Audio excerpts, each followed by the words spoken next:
Hello, friends. Tonight's story is called The Men Passing Through. It was submitted by an anonymous user. Let's begin. They'd only lived in the house a few weeks when the children saw the men. It was an old place, peeling paint on the banister, floorboards that hummed when you walked, the kind of house that kept its history like an old diary. The parents called it charming. The two kids called it an adventure. Emma, 12 and cautious, watched while 6-year-old Jonah made forts out of couch cushions and brave little toothpick towers. That afternoon, they found the basement door cracked open. From the kitchen, low voices drifted up. Two men talking, too soft to be men, in the next room. Curious, Jonah darted downstairs. Emma followed him every step of the way. The basement light was a cold yellow that didn't warm anything. The room smelled like dust and old cardboard. At the far side, where the shadows pooled, they stood, two figures, translucent as breath on glass, leaning against a concrete pillar and talking so quietly the words were more felt than heard. Jonah's face screwed up in the way kids' faces do when they see something impossible. He yanked Emma's sleeve and then, without a word, ran. He didn't stop until he reached the safety of their mother's apron strings. Emma, rooted to the top of the stairs, watched the pair turn slowly toward her. One of them taller, with the cut of a coat somebody might have worn decades ago, lifted his eyes and smiled the softest kind of smile. Just passing through, he spoke. His voice, when it touched the air, was like someone closing a book. "We don't mean you any harm." The children's mother hesitantly peered into the cold light. The otherworldly figures were there, pale and distant, as if waiting for a bus. They looked tired, like men who had taken a long walk and were stopping to rest. She swallowed and said, "Probably just," but the sentence dived into the basement air and shattered. The mother held Jonah a little closer. Weeks passed and the house settled around them, the polite creaks and sighs of a place finding its new owners. Strange noises grew into a background rhythm. The kids played. The parents unpacked. Life folded itself into ordinary shapes. Except Jonah began to change. He was a brave little boy when the lights were on. After dark, his bravery leaked away. He swore something moved in his closet, the breath of fabric, a scrape like nails on wood. He woke sometimes in the wee hours with his eyes wide and trembling, whispering that someone had stood at the foot of his bed. The parents blamed bad dreams, a new room, the echo of plywood and pipes. Emma didn't want to say anything that would make Jonah feel foolish, but she felt the small hairs lift at the back of her neck when she passed his door. She remembered the way the taller man had looked at her, the way his smile had not been quite human and not quite frightening either.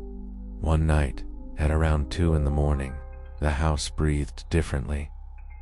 Emma had woken because she needed to use the bathroom. It was the kind of quiet that presses, no hum from the refrigerator, no tires whispering past the curb.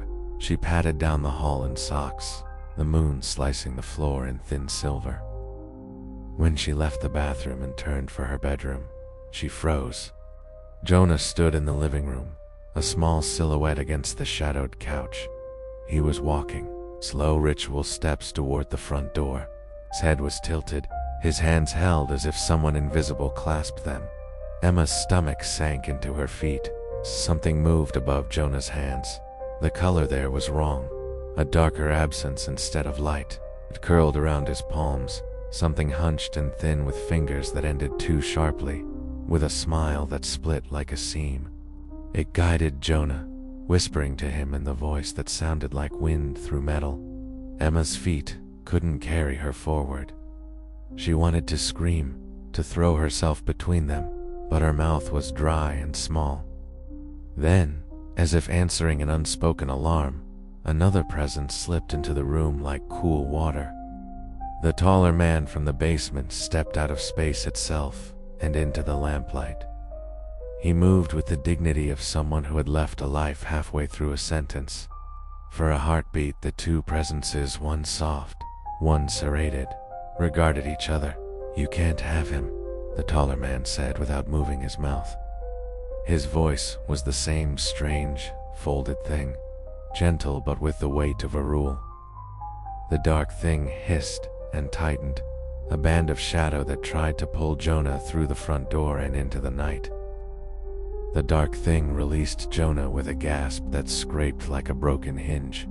The boy slumped forward, blinking, as if coming out of deep water. The taller man took Jonah's small, shaking hand and guided him back to the bedroom with movements like an adult's tuck. He watched Emma then, and the smile he gave her held all the sadness of knowing too much. "He's passing through," he said, the same phrase folded into a new language. "We don't stay. But sometimes things pass the wrong way." Emma's breath came back in ragged pieces. The dark thing melted away like ink in rain. For the first time since moving in, Jonah slept the whole night through. In the days that followed, the house was quieter, not peaceful, exactly. There were still pipes that coughed, and the floor that whispered. But whatever prowled in Jonah's closet stopped its nightly circling. Jonah woke each morning bright and starving, as if a sleep sickness had been scoured out. He no longer flinched when the closet door opened. He began to rebuild his toothpick towers. Emma watched the basement door whenever she passed it. The two men were still there sometimes, leaning against the pillar, voices like someone telling a story in code. People came for a while, the ghosts of other tenants, the worn edges of lives left behind. They didn't hurt anyone. They were like migrants on a long road, pausing, waiting for something to change. The taller man's smile became a tiny promise to Emma. She never heard his name. He never stayed long, only long enough to remind the house of its edges, to step in when the wrong things tried to slip through.